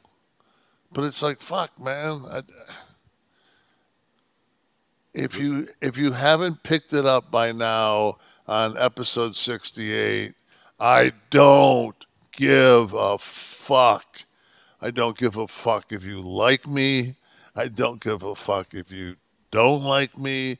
I don't give a fuck. You know what? Every time fucking somebody writes something and they say, I don't like it. You know what? Don't fucking watch. Go someplace and suck a fucking dick. Don't fucking watch. Simple as that. Because my son's, it was the same way. No, he wasn't. My son fucking said I was way too fucking mean and a prick. But, and he always told me that I should be nicer. But, sorry. So my socialization process fucking was. He was a little more evolved than you, Kevin, though. So, fuck. So's my Yorkshire. He shits and pisses in the house. Thank God for those blue papers. Kliq This is a production of Butch and Sundance Media, produced in association with Podcast Heat, created by Tristen Nash, Kevin Nash, Sean Oliver, producer Steve Kaufman, graphics by Dominic D'Angelo, title sequence by Wesley Burleson, theme song by Dale Oliver, technical research by Tristen Nash, copyright 2023, Butch and Sundance Media. Tristen, can Dad do another one? It's up to Pops. We're good? Yeah, we're good, man. We got Enzo.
Customer service never answers a thing.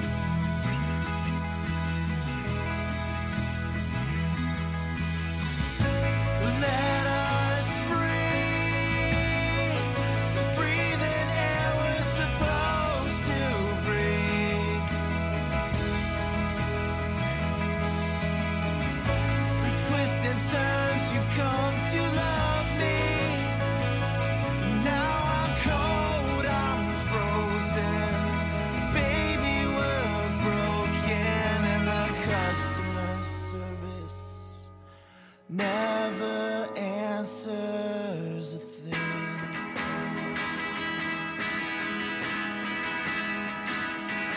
Yeah, the customer service never answers a thing.